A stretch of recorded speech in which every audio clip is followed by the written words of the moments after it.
Welcome to सीधी शिक्षा। मैं D निशा sir. आज हम लोग देख रहे हैं 12th फिजिक्स का हम लोग 5th चैप्टर, जिसमें हम लोग देख रहे हैं, ठीक है, चुंबकीय पदार्थ के बारे में, जिसमें क्या आज हम लोग क्लियर करेंगे कूलाम के नियम के बारे में। ठीक है, तो कूलाम का व्युत्क्रम वर्ग का नियम हम जानते हैं कि जो कूलाम भाई साहब होता है, कूलाम भाई साहब बहुत ही ख्याति प्राप्त इंसान है, जान रहे हो। ठीक है, तो जो कूलाम भाई साहब होता है क्या होता है, उसका व्युत्क्रम वर्ग से नियम से संबंधित एक नियम देता है। ठीक है, इस नियम को हम लोग देखते हैं क्लियर। तो चलिए आगे देखते हैं। हम जानते हैं कि देखिए, पहला बोल रहा है कि हम जानते हैं कि सजातीय ध्रुव में प्रतिकर्षण होता है। सजातीय ध्रुव में क्या होता है, प्रतिकर्षण होता है, तथा विजातीय ध्रुव में क्या होता है, आपका आकर्षण होता है। विजातीय ध्रुव में क्या होता है, आकर्षण होता है। इन बलों को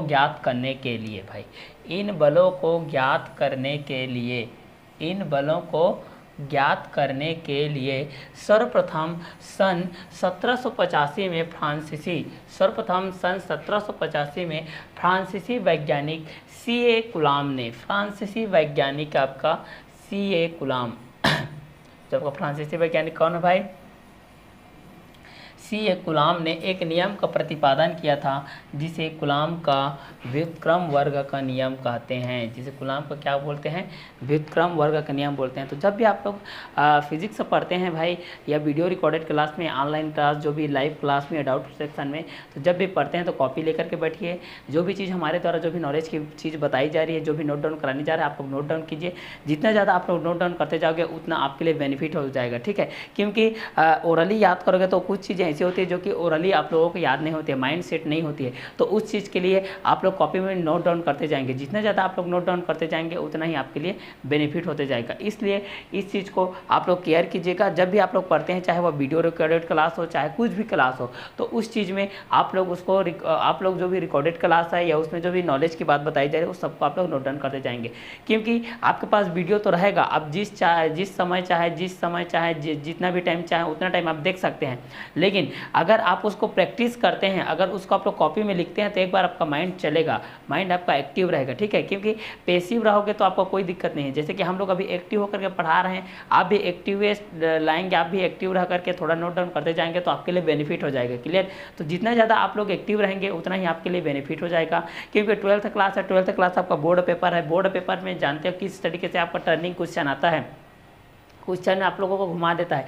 आपको क्वेश्चन का आंसर पता रहता है कि वास्तव में लिखना कैसे है, ये आपको पता नहीं रहता, भूल जाते हैं। भूलने की वजह क्या है कि आप जब भी फिजिक्स पढ़ते हैं तो ओरली पढ़ते हैं, लिख करके नहीं पढ़ते हैं। तो जब भी व्यंजक डेरिवेशन सॉल्व करते हैं, चाहे वह स्टेटमेंट हो, चाहे वह डेफिनेशन हो, चाहे वह उसका डिटरमाइंस हो, कुछ भी हो, चाहे डेरिवेशन हो, हर एक चीज़ को आप लोगों को नोट डाउन करते हुए चलना है। जितना ज़्यादा आप नोट डाउन करते चले जाएंगे, उतना ही आपके लिए बेनिफिट होते जाएगा। ठीक है, इसलिए जब भी इस चीज़ की बात होती है तो आप लोग नोट डाउन करते हुए चले जाएंगे। जितना ज़्यादा से ज़्यादा आप लोग नोट डाउन करेंगे, उतना ही आपके लिए बेनिफिट होते जाएगा। क्लियर। तो चलिए आगे, आज हम लोग देख रहे हैं कूलाम के व्युत्क्रम वर्ग के नियम से संबंधित क्वेश्चन को। ठीक है, तो वास्तव में जो व्युत्क्रम भाई साहब है, ये न्यूटन भाई साहब को कॉपी किया है भाई।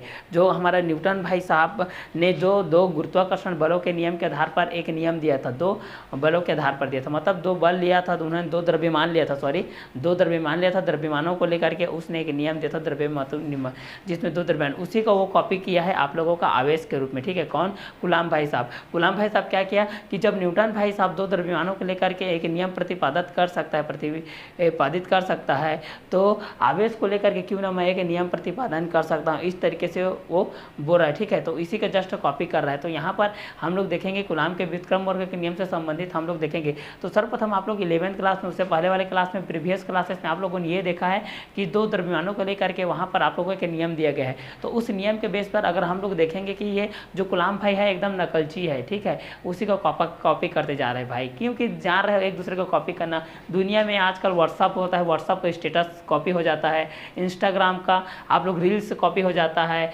यूट्यूब का आपका वीडियो कॉपी हो जा रहा है। सभी कॉपी का ज़माना है, जीरोक्स का ज़माना है सभी। ठीक है, आप इस तरीके से आप सफल इंसान बन जाओ कि सब आपका स्टेटमेंट को कॉपी करने लगे या हर एक चीज़ को कॉपी करने लगे। क्लियर। तो इस चीज़ में आप लोग नोटिफिकेशन के तहत हम लोगों के अभी तक आप लोगों ने अगर सीजी शिक्षा को डाउनलोड नहीं किया है तो सीजी शिक्षा को डाउनलोड कीजिए। अगर बाकी लोग भी अगर इस चीज़ से इंटरेस्ट लेना चाहते हैं, हमारे कोर्स ज्वाइन करना चाहते हैं, तो एप्लीकेशन का लिंक हमारे डिस्क्रिप्शन बॉक्स में है, डिस्क्रिप्शन में जाइए, वहाँ से एप्लीकेशन को आप लोग इंस्टॉल कीजिए और हमारा जो भी पेड कोर्स है उसमें जाकर के आप लोग ज्वाइन कर सकते हैं। या पेमेंट में कुछ भी इशू आते हैं तो हमारे जो दिए गए सीजी शिक्षा का जो भी कॉन्टैक्ट नंबर उसमें आप लोग संपर्क कर सकते हैं, उसमें पूरे समस्या का समाधान हो जाएगा। ठीक है, हमारे संस्था में जितने भी हमारे पास जितने भी एम्प्लॉय हैं सभी आपके समस्या के निवारण करने के लिए ही आप लोगों के लिए 24/7 पूरा आप लोगों को 24 घंटे उपलब्ध हैं। ठीक है, इसमें हमारे बहुत साथीगण हैं जो कि आप लोगों के समस्या को सुनने के लिए बहुत बेताब है, इसलिए आप लोग अपने समस्याओं को हमारे मोबाइल थ्रू के तहत या मैसेज के थ्रू के तहत आप लोग कांटेक्ट कर सकते हैं, जिसके लिए हमारे जितने भी सर लोग हैं जो कि वो लोग आप लोगों को समस्या का निराकरण करेंगे, मैम लोग जितने भी हैं वो लोग आप सभी का निराकरण करेंगे। चलिए, तो आज का क्लास को हम लोग देरी नहीं करते हैं, चलिए हम अपना कॉन्सेप्ट की तरफ आते हैं। कॉन्सेप्ट के बेस पे हम लोग इस चीज़ को सॉल्व करते हैं। चलिए, तो पहला इसी के बेस पे हमारे पास दिया गया है भाई कूलाम का व्युत्क्रम वर्ग का नियम। तो चलिए इस चीज़ को हम लोग देखते हैं कि वास्तव में जो कूलाम भाई साहब है वो न्यूटन भाई साहब का किस तरीके से कॉपी किया उसको, जैसे कि उसने 2 द्रव्यमान लिया था, इसने क्या लिया तो 2 आवेश के बेस पे लिया। तो इस चीज़ को हम लोग देखते हैं। तो चलिए कूलाम का व्युत्क्रम वर्ग के नियम से हम लोग देखते हैं, चूँकि हम जानते हैं कि सजातीय ध्रुवों में प्रतिकर्षण तथा विजातीय ध्रुवों में आकर्षण होता है। इन बलों को ज्ञात करने के लिए सर्वप्रथम सन 1785 में फ्रांसीसी वैज्ञानिक C.A. कूलाम ने एक नियम का प्रतिपादन किया था, जिसे कूलाम का व्युत्क्रम वर्ग का नियम कहते हैं। चलिए, तो इस चीज़ को हम लोग देखते हैं। इस नियम को किसने दिया था तो C.A. कूलाम ने दिया था। इस नियम को किसने दिया था तो हमारे पास जो भी सन कितने में है, सन 1785 है ना, सन 17 है 85, सन 1785 में। ठीक है, कौन वैज्ञानिक था भाई, फ्रांसीसी वैज्ञानिक था, फ्रांस का फ्रांसीस वैज्ञानिक जो कि बहुत बड़े भौतिक शास्त्री थे, जिनका नेम क्या है भाई, C.A. कूलाम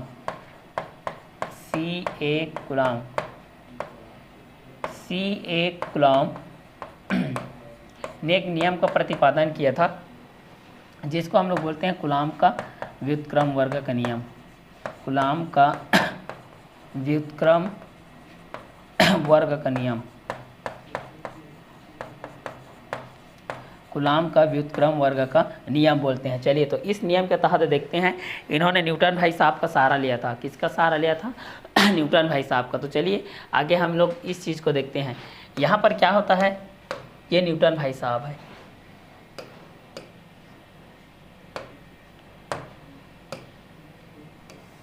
यहाँ पर देखते हैं, देखिए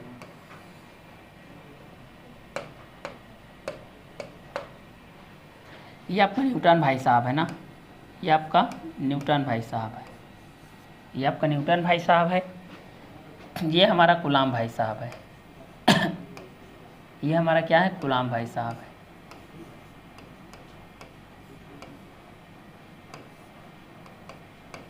ये कूलाम भाई साहब है,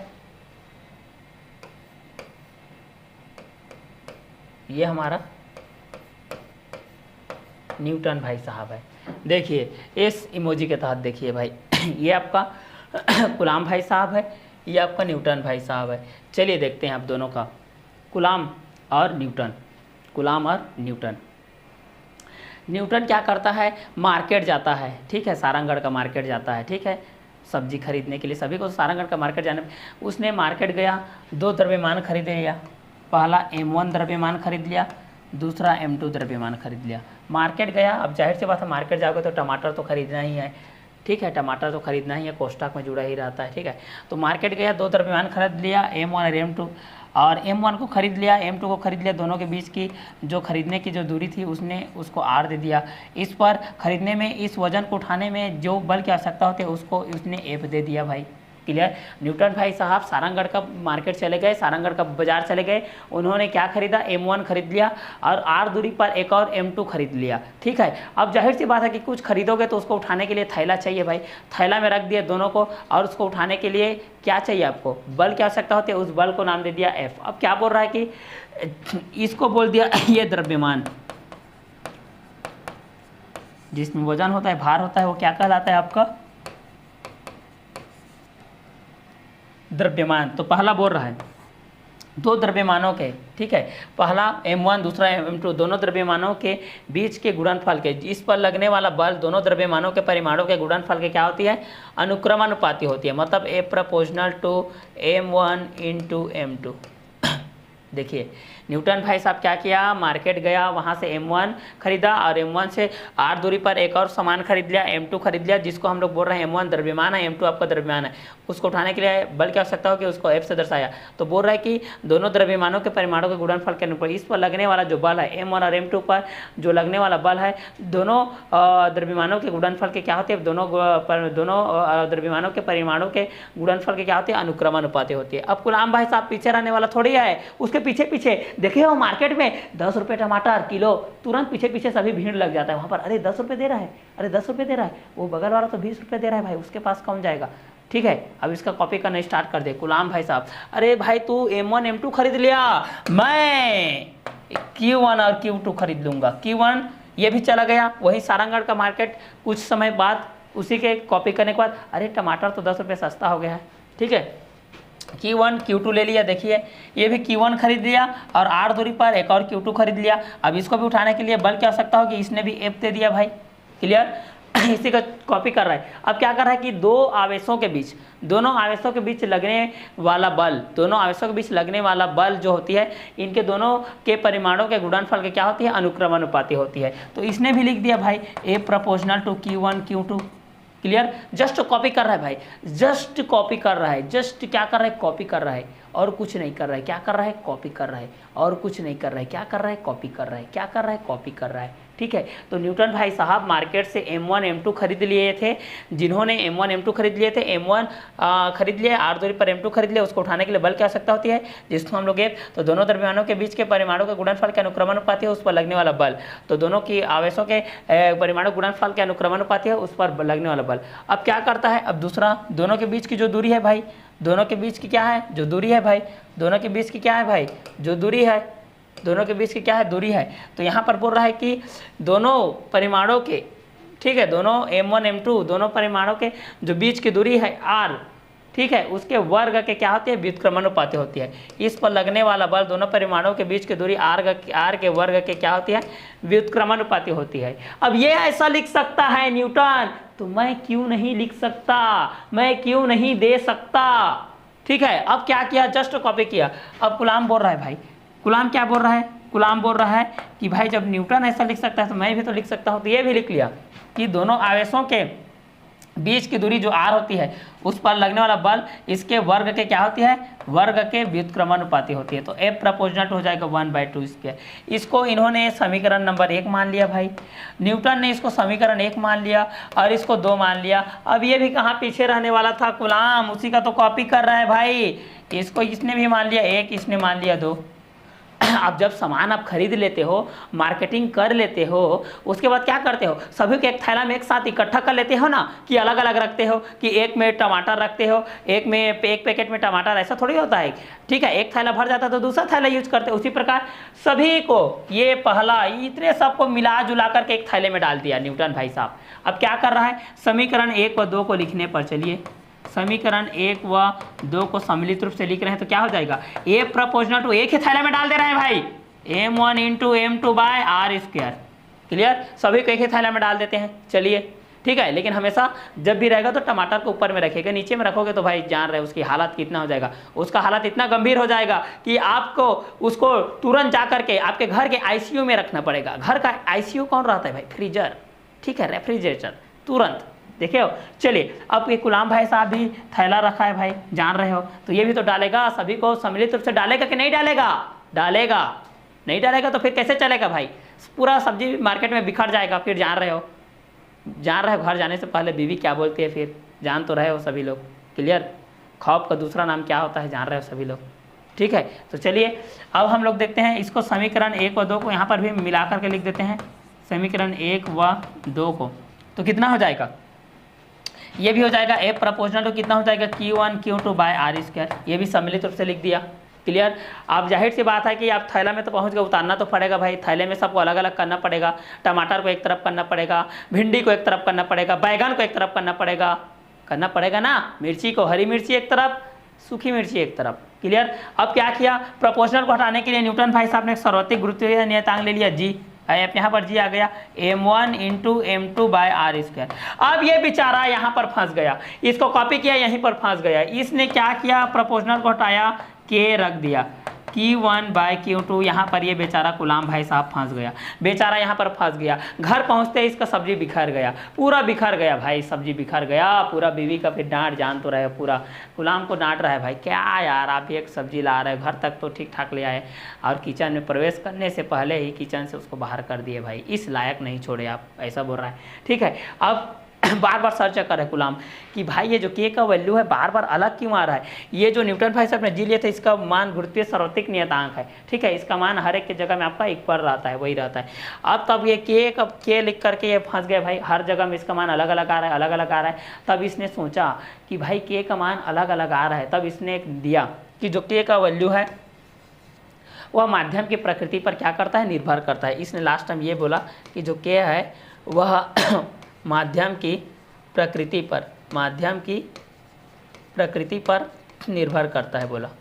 ठीक है। वायु निर्वात में अलग, चुंबक सिद्ध में अलग। तो यहाँ पर हो गया। तो ये था आपका कूलाम का व्युत्क्रम वर्ग का नियम, जिसको आप लोग जानते हैं कि, और ये जो आवेश होता है इसमें सजातीय ध्रुव में क्या होता है आप लोगों का, सजातीय ध्रुव में आपका प्रतिकर्षण होता है तथा विजातीय ध्रुव में क्या होता है, आकर्षण होता है। सजातीय मतलब समान आवेश में प्रतिकर्षण और विजातीय आवेश, विपरीत आवेश में क्या होता है, आकर्षण। इसी बलों को ज्ञात करने के लिए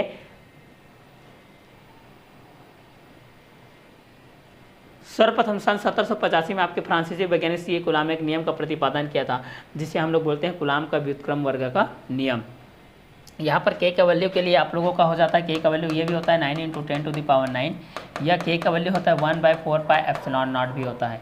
क्लियर। तो यहाँ पर एफ इक्वल टू हो जाएगा 1/4πε0 इंटू q1q2/r², ये भी हो जाएगा। क्लियर। तो ये था गुलाम भाई साहब का, जो कि न्यूटन भाई साहब का क्या किया था, कॉपी किया था। जो कि न्यूटन भाई साहब का क्या किया था, कॉपी किया था भाई। तो ये था जहाँ पर सजातीय ध्रुव में क्या होता है। तो आप लोगों को पूछेगा कि सजातीय ध्रुव में क्या होता है, तो सजातीय ध्रुव में क्या होगा भाई, सजातीय ध्रुव में क्या होगा, सजातीय ध्रुव में क्या होगा, प्रतिकर्षण होगा। और विजातीय ध्रुव में क्या होगा, आकर्षण होगा। समान आवेश प्लस प्लस मतलब प्रतिकर्षण, माइनस माइनस मतलब प्रतिकर्षण। लेकिन एक प्लस एक माइनस है तो आकर्षण, एक माइनस एक प्लस है तो आकर्षण भाई। क्लियर। तो सजातीय आवेशों में प्रतिकर्षण, विजातीय आवेशों में आकर्षण। किसमें आकर्षण होता है भाई, विजातीय आवेशों में। किसमें आपका प्रतिकर्षण होता है भाई, समान आवेश में, सजातीय आवेश में। क्लियर। तो ये आपका सजातीय आवेश से रिलेटेड है और ये आपका विजातीय आवेश से रिलेटेड है। तो ये था हम लोगों का कूलाम का व्युत्क्रम वर्ग के नियम से संबंधित, जिसमें हम लोग यहाँ पर एक चीज़ और देख लेते हैं, सजातीय और विजातीय। यहाँ पर है आप लोगों का सजातीय सजातीय आवेश है। यहाँ पर आप लोगों का ये है आप लोगों का सजातीय आवेश, और ये है आपका विजातीय आवेश। सजातीय आवेश का मतलब होता है समान आवेश, सजातीय आवेश का मतलब होता है समान आवेश। विजातीय आवेश का मतलब होता है विपरीत आवेश, विजातीय आवेश का मतलब होता है विपरीत आवेश। और आवेश कितने प्रकार के होते हैं आप लोग भली भांति परिचित हैं। ये आवेश है, आवेश के प्रकार कितने प्रकार के होते हैं आपके पास। आवेश के प्रकार को हम लोग देखते हैं। आवेश के प्रकार यहाँ पर कितने प्रकार के होते हैं। एक आपका धन आवेश होता है, एक क्या होता है आपका धन आवेश होता है, और दूसरा क्या होता है भाई, एक आपका ऋण आवेश होता है। ये आपका पॉजिटिव, ये आपका नेगेटिव, ये आपका पॉजिटिव, एक आपका नेगेटिव। इसको हम लोग काचाप आवेश भी बोलते थे, जो कि फर्स्ट चैप्टर में आप लोग पढ़े हो, काचाप आवेश। और इसको पढ़ते थे हम लोग रेजिनी आवेश। क्या आवेश, रेजिनी आवेश। रजनी नहीं है भाई, रजनीगंधा नहीं है ना जो खाते हैं, ये आपका रेजिनी आवेश है। क्लियर। तो चलिए, सजातीय आवेश, समान आवेश, विजातीय आवेश, विपरीत आवेश। आवेश के प्रकार में हम लोग क्या देख लिए, एक धन आवेश है भाई, एक आपका धन आवेश है, एक आपका ऋण आवेश है। तो धन आवेश के अंतर्गत क्या हो जाएगा आपका काचाप आवेश आएगा, और ऋण आवेश के अंतर्गत क्या आएगा, रेजिनी आवेश आएगा। तो सजातीय आवेश में क्या होता है भाई, समान आवेश, और विजातीय आवेश में विपरीत आवेश। तो समान आवेश, तो समान आवेश मैं यहाँ पर ले लिया, इस तरीके से समान आवेश ले लिया भाई, जैसे ये प्लस ले लिया, ये प्लस ले लिया, तो दोनों समान आवेश है, इस कारण से दोनों में क्या हो जाएगा आपका प्रतिकर्षण हो जाएगा। क्या हो जाएगा? प्रतिकर्षण। दोनों के बीच में क्या हो जाएगा? प्रतिकर्षण। या फिर हम लोग यहाँ पर ले लेते हैं माइनस चार्ज है, यहाँ पर भी ले लेते हैं माइनस चार्ज है, तो दोनों के बीच में फिर से क्या हो जाएगा यहाँ पर? प्रतिकर्षण। यहाँ पर भी प्रतिकर्षण हो गया। देखिए, तो यहाँ पर हम लोग बोल सकते हैं कि सजातीय आवेश में क्या होता है? प्रतिकर्षण होता है। सजातीय आवेश में, सजातीय आवेशों में प्रतिकर्षण होता है। सजातीय आवेशों में प्रतिकर्षण होता है। क्लियर? अब देखते हैं विजातीय आवेश विपरीत आवेश में देखते हैं भाई। विजातीय आवेश विपरीत आवेश में देखते हैं। चलिए, एक विजातीय आवेश विपरीत आवेश में देखते हैं। ये आपका प्लस हो गया भाई, और ये आपका हो गया माइनस भाई। एक प्लस है, एक माइनस है, तो दोनों के बीच में क्या होगा? अट्रैक्शन होगा। दोनों के बीच में क्या हो जाएगा? आकर्षण। दोनों के बीच में क्या हो जाएगा? आकर्षण। दोनों के बीच में क्या हो जाएगा आप लोगों का? आकर्षण। एक प्लस है, एक माइनस है, एक पॉजिटिव चार्ज है, एक नेगेटिव चार्ज है। ठीक है, अगर यहाँ पर ऐसा भी हो सकता है भाई, देखिए किस तरीके से हो सकता है आपका, ऐसा भी हो सकता है, ये आपका माइनस हो सकता है और ये आपका प्लस हो सकता है। ये भी देखिए, विपरीत आकर्षण प्लस का माइनस के साथ हो या माइनस का प्लस के साथ हो, इसके बीच में भी ये क्या हो जाएगा आपका? आकर्षण। इसके बीच में भी ये क्या हो जाएगा आप लोगों का? आकर्षण। तो यहाँ पर हम लोग लिख सकते हैं, क्या लिख सकते हैं कि विजातीय आवेशों में,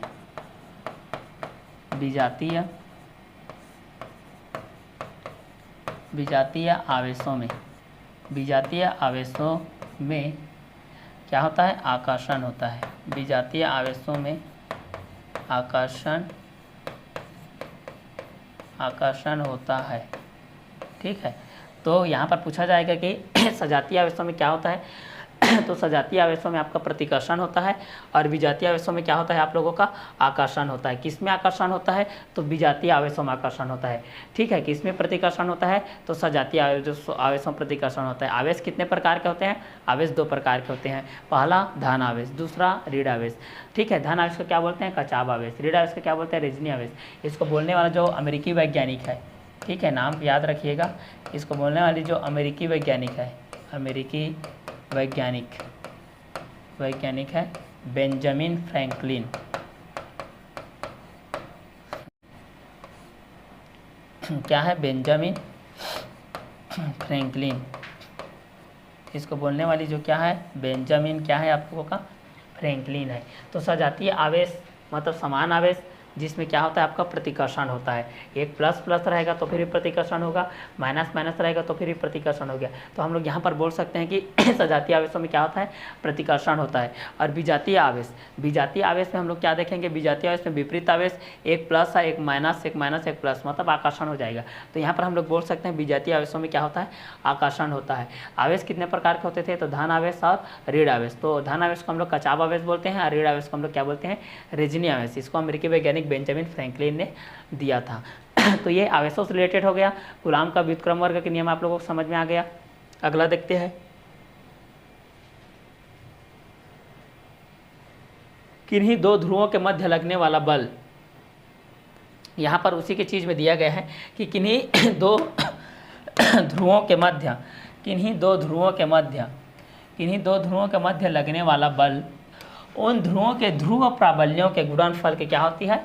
अनुक्रमानुपाती होती है, और उनके बीच की दूरी की क्या होती है? व्युत्क्रमानुपाती होती है। यही आपका क्या है? कूलाम का नियम है भाई, कूलाम का व्युत्क्रम वर्ग का नियम। कूलाम के व्युत्क्रम वर्ग का नियम, कूलाम के व्युत्क्रम वर्ग का नियम, जहाँ पर बोल रहा है कि किन्हीं दो ध्रुवों के मध्य लगने वाला बल, ये जो बल है उनके ध्रुव प्राबल्यों Q1 और Q2 के गुणनफल के अनुक्रमानुपाती तथा उनके बीच की दूरी r के वर्ग के क्या होती है? व्युत्क्रमानुपाती होती है। तो F proportional to Q1 Q2 bye क्या होता था आर स्क्वायर, कांस्टेंट हटाते थे तो यहाँ पर आ जाता था K into Q1 Q2 by R square. K का वैल्यू हम लोग रख देते हैं 1/4 pi epsilon naught into Q1 Q2 by R square. Clear? ये चीज़ था आप लोगों का। तो किन्हीं दो ध्रुवों के मध्य लगने वाला बल उन ध्रुवों के ध्रुव प्राबल्यों के गुणनफल के अनुक्रमानुपाती है, उनके बीच की दूरी के वर्ग के व्युत्क्रमानुपाती होती है। इसको हम लोग कूलाम के व्युत्क्रम वर्ग का नियम कहते हैं, जहाँ पर F proportional to Q1 by Q2 Q और F proportional to Q by R square. तो F प्रोपोर्शनल टू हो जाएगा Q1 Q2 by R square और F प्रोपोर्शनल टू हो जाएगा आपका हटेगा तो कांस्टेंट क्या हो जाएगा Q1 Q2 और बाई आर स्क्वायर हो जाएगा। तो 1/4 pi epsilon naught into Q1 Q2 by कितना हो जाएगा आप लोगों का आर स्क्वायर हो जाएगा। क्लियर? तो चलिए नेक्स्ट देखते हैं एकांक ध्रुव को देखते हैं। चलिए तो एकांक ध्रुव को हम लोग देखते हैं। यहाँ पर वास्तव में एकांक ध्रुव क्या होता है भाई? एकांक ध्रुव वास्तव में एकांक ध्रुव आपका क्या होता है, इस चीज़ को हम लोग देखते हैं। चलिए एकांक ध्रुव वह ध्रुव है, देखिए यहाँ पर एकांक ध्रुव वह ध्रुव है जो वायु या निर्वात में 1 मीटर की दूरी पर, एकांक ध्रुव वह ध्रुव है जो वायु या निर्वात में 1 मीटर की दूरी पर स्थित 1 मीटर की दूरी पर स्थित समरूप ध्रुव को 10 न्यूटन के बल से क्या करे? प्रतिकर्षित करे। 10 न्यूटन बल से क्या करे भाई? प्रतिकर्षित करे। तो यहाँ पर बोल सकते हैं एकांक ध्रुव वह ध्रुव है जो वायु और निर्वात में, एकांक ध्रुव वह ध्रुव है जो वायु और निर्वात में 1 मीटर की दूरी पर स्थित 1 मीटर की दूरी पर स्थित समरूप ध्रुव को 10 न्यूटन के बल से क्या करे? प्रतिकर्षित करता है। तो एकांक ध्रुव वह ध्रुव होता है, देखिए यहाँ पर एकांक ध्रुव वह ध्रुव होता है, एकांक ध्रुव वह ध्रुव होता है जो वायु या निर्वात में 1 मीटर की दूरी पर 1 मीटर की दूरी पर स्थित 1 मीटर की दूरी पर स्थित समरूप ध्रुव को 10 न्यूटन के बल से क्या करता है? प्रतिकर्षित करता है। तो इस चीज़ को हम लोग बोलते हैं एकांक ध्रुव। तो एकांक ध्रुव के लिए आप लोग इस तरीके से बोल सकते हैं कि वह ध्रुव है जो वायु या निर्वात में वायु या निर्वात में किस पर? 1 मीटर दूरी पर 1 मीटर दूरी पर वायु या निर्वात में 1 मीटर की दूरी पर स्थित समरूप